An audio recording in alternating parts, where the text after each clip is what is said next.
is a photograph. You've seen it. The blue marble taken from the International Space Station in 2012. Continents scattered with embers of light, oceans swallowing the dark. And between the cities, a lie. A vast, breathing, green lie. You look at the northern latitudes, the equatorial belt, the mountain slopes, and you see forest. You see ancient, deep, primal wilderness. You are not seeing forest. You are seeing its ghost wearing its skin. This is not a theory about simulation. This is not about holograms or government secrets. This is about paper trails, about economists and foresters who signed their names to a replacement so perfect that the world forgot to ask what had been removed. The transformation did not happen in shadows. It happened across 2 centuries, in plain sight, and we are now living inside the architecture of that forgetting. In the White Mountains of California stands a bristlecone pine. It has stood for 5,000 years. It germinated when the Romans were building roads by hand. It predates the concept of a forest as an economic resource. It is a survivor from a time when trees were not crops. But it is an orphan, an anomaly, a single witness to a crime scene so vast we have normalized the emptiness. Before the medieval period, the oak forests of Europe did not look like they do now. They contained trees with trunk diameters exceeding 2 meters. A single oak of that size represents 3 to 5 centuries of uninterrupted growth. The cathedral builders of the 12th century did not farm these trees. They hunted them. They stripped entire river valleys to float the giants downstream, leaving behind ecosystems that had never known silence. What grew back was not a forest. It was an echo. Trees of 50 years where there had been trees of 400. The canopy looked similar from a distance. The biological reality underneath had been gutted. That distinction between a canopy and an ecosystem, between the appearance of green and the machinery of ancient life, is where the horror lives. Pull that thread and everything unravels. The formal history of this replacement begins in Germany, 1713. A Prussian mining official named Hans Karl von Carlowitz published a treatise arguing that timber harvesting should not exceed timber regrowth. He called this sustainability. The word entered the English language through forestry, 2 centuries before it entered environmentalism. Carlowitz was not a guardian of nature. He was an accountant for the silver mines of Saxony, terrified that the pits would run out of wood for props and fuel. His solution was architectural, geometric. He designed a system where the forest became a slow farm. Rows of Norway spruce planted at intervals calculated to maximize yield per hectare per decade. The natural German forest had contained oak, beech, hornbeam, lime, dozens of species at irregular ages across terrain no surveyor had classified. The managed forest contained spruce in formation, a crop, a green factory floor. This model was celebrated. It was exported. In 1905, Gifford Pinchot became the first chief of the United States Forest Service under Theodore Roosevelt. He had trained in those German geometric forests. He brought the replacement home. The National Forest System was not created to preserve ancient growth. It was created to manage the corpse. Pinchot wrote explicitly that the object of forestry was not to preserve forests for their own sake, but to produce the largest amount of whatever crop was most needed. The word he used was crop. The mountains of the American West were redesignated as farms with long rotations. The fact that they contained organisms alive since before Columbus was not a moral consideration. It was an accounting error. The numbers are a tombstone. When Europeans arrived, North America held approximately 1 billion acres of old-growth forest. Today, 5 to 8 million acres remain, less than 1%. The rest was cut.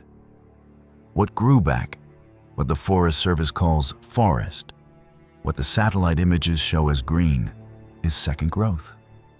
Third growth. In the Pacific Northwest, fourth growth rotations have already begun. A second growth, Douglas fir, is not the same biological entity as the forest it replaced. The old growth contained trees 800 years old. Their canopies were broken by centuries of individual death and regrowth, creating vertical complexity that housed thousands of species.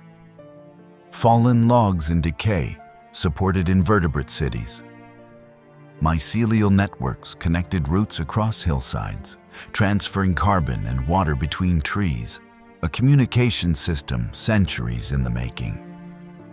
None of that exists in a 50-year rotation plantation. The canopy is there. The green is there. The ancient machinery underneath is gone. You are looking at a silhouette, an economic abstraction, a forest in the same sense that a wheat field is a grassland. The economists who designed this did not believe they were lying. They applied the agricultural framework. Plant, wait, harvest, repeat. The fact that the waiting period is 50 years instead of 1 season is a logistical detail, not a categorical difference. But from this perspective, the conservation laws protecting forests are based on a fraud. If what you are managing is a plantation with a long cycle, then the regulations restricting mining and development in forested zones protect nothing but a crop. The green on the map is not what the law was written to save. This matters beyond ecology. The global timber industry generates $600 billion annually. The carbon credit markets assume that the trees being counted sequester carbon like old growth. They do not. A 50-year tree holds a fraction of the carbon of an 800-year giant. But in the accounting systems that value these credits, a hectare of certified managed forest equals a hectare of primary rainforest. The financial instruments built on this equation are worth hundreds of billions.